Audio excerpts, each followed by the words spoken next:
Hi ಸ್ನೇಹಿತರೆ, ತಮ್ಮೆಲ್ಲರಿಗೂ ನಮ್ಮ ಚಾನಲ್ಗೆ ಸ್ವಾಗತವನ್ನು ಕೋರುತ್ತಾ, ಇದೇ ಫೆಬ್ರವರಿ 15, 2025ರಂದು ನಡೆದಂತಹ ಮೊರಾರ್ಜಿ ದೇಸಾಯಿ ವಸತಿ ಶಾಲೆಯ ಪ್ರವೇಶ ಪರೀಕ್ಷೆಗೆ ಸಂಬಂಧಪಟ್ಟಂತೆ ಇಲ್ಲಿ ಗಣಿತ ವಿಷಯದ ಪ್ರಶ್ನೆ ಪತ್ರಿಕೆ ಹಾಗೂ ಅದರ ಕೀ ಉತ್ತರಗಳನ್ನ ಇಲ್ಲಿ ನೀಡ್ತಾ ಇದ್ದೀನಿ. ತಾವು ತಮ್ಮ ಪ್ರಶ್ನೆ ಪತ್ರಿಕೆ ಇಟ್ಕೊಂಡು ಸರಿಯಾದ ಉತ್ತರಗಳನ್ನು ಇಲ್ಲಿ ನೀವು ಅಬ್ಸರ್ವ್ ಮಾಡಿ ಪರೀಕ್ಷಿಸಿಕೊಳ್ಬಹುದು. ಇನ್ನು 41ನೇ ಪ್ರಶ್ನೆ, ಈ ಕೆಳಗಿನ ಸಂಖ್ಯೆಯ ಗುಣಲಬ್ಧವು 180 ಗುಣಿಸು 0 ಗುಣಿಸು 1 ಗುಣಿಸು 7. ಇದರ ಆನ್ಸರ್ 0 ಆಗುತ್ತೆ. ಇನ್ನು 42ನೇ ಪ್ರಶ್ನೆ, 4, 8, 0, 2, 5 ಈ ಅಂಕಿಗಳನ್ನು ಪುನಃ ಉಪಯೋಗಿಸದೆ ಬರೆಯಬಹುದಾದ 5 ಅಂಕಿಯ ಅತಿ ಸಣ್ಣ ಸಂಖ್ಯೆ ಯಾವುದು? ಅದರ ಆನ್ಸರ್ 3ನೇ ಆಪ್ಷನ್ 20,458. ಇನ್ನು 43ನೇ ಪ್ರಶ್ನೆ, ಒಂದು ಸಂಖ್ಯೆಯನ್ನು 12ರಿಂದ ಭಾಗಿಸಿದಾಗ ಭಾಗಲಬ್ಧವು 15 ಶೇಷ 5 ಬರುತ್ತದೆ. ಹಾಗಾದರೆ ಇದರ ಭಾಜ್ಯವು ಡ್ಯಾಶ್ ಆಗಿರುತ್ತದೆ. ಆನ್ಸರ್ 3ನೇ ಆಪ್ಷನ್ 185. ಇನ್ನು 44ನೇ ಪ್ರಶ್ನೆ, ಒಂದು ಹಳ್ಳಿಯ ಜನಸಂಖ್ಯೆಯು 3,389, ಇನ್ನೊಂದು ಹಳ್ಳಿಯ ಜನಸಂಖ್ಯೆಯು 4,893.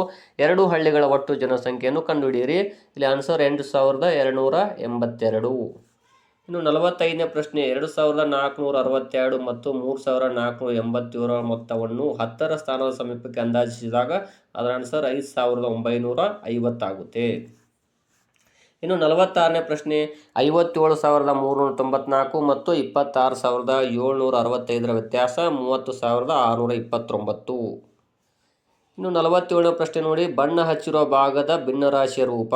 ಇಲ್ಲಿ 3, 4, 5, 6, 7, 8, 9, 10 ಭಾಗಗಳಿದಾವು. ಅದರಲ್ಲಿ 7 ಭಾಗಕ್ಕೆ ಬಣ್ಣ ಹಚ್ಚಿದರೆ ಅದರ ಆನ್ಸರ್ 10ನೇ 7. ಇನ್ನು 48ನೇ ಪ್ರಶ್ನೆ, 47,346ಕ್ಕೆ ಎಷ್ಟನ್ನು ಸೇರಿಸಿದರೆ 84,625 ಆಗುತ್ತದೆ? ಅದರ ಆನ್ಸರ್ 37,279. ಇನ್ನು 49ನೇ ಪ್ರಶ್ನೆ, 82 ರೂಪಾಯಿಯನ್ನು ಪೈಸೆಗಳಲ್ಲಿ ಸೂಚಿಸಿದಾಗ ಅದು 8,200 ಪೈಸೆ ಆಗುತ್ತದೆ. ಇನ್ನು 50ನೇ ಪ್ರಶ್ನೆ, 48 ಇಂಟು ಡ್ಯಾಶ್ = 48, ಆನ್ಸರ್ 1.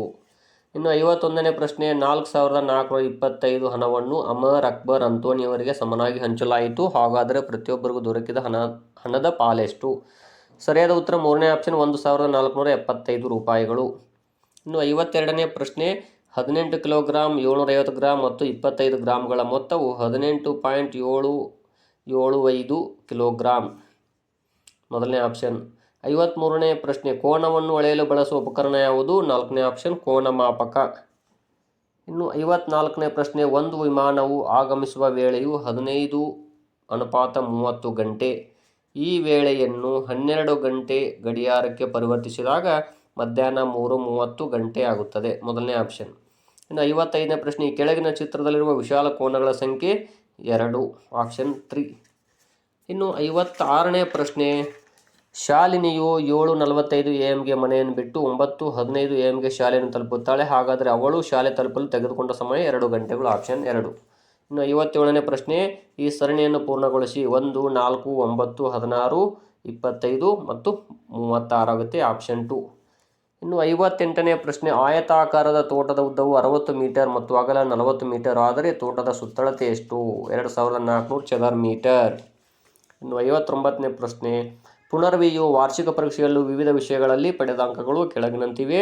ಪುನರ್ವಿಯು ಯಾವ ವಿಷಯದಲ್ಲಿ ಅತಿ ಹೆಚ್ಚು ಅಂಕ ಪಡೆದಿದ್ದಾಳೆ? ಇಲ್ಲಿ ನೀವು ಸ್ತಂಭಾಲೇಖನ ಪರಿಶೀಲಿಸಿದಾಗ ಗಣಿತ ವಿಷಯದಲ್ಲಿ ಅತಿ ಹೆಚ್ಚು ಅಂಕಗಳನ್ನು ಪಡೆದಿರುತ್ತಾಳೆ. ಇನ್ನು 60ನೇ ಪ್ರಶ್ನೆ, ಬಿಡಿಸಿ. 32,357 ಪ್ಲಸ್ 28,467 ಮೈನಸ್ 47,642, ಆನ್ಸರ್ 13,182 ಆಗುತ್ತದೆ.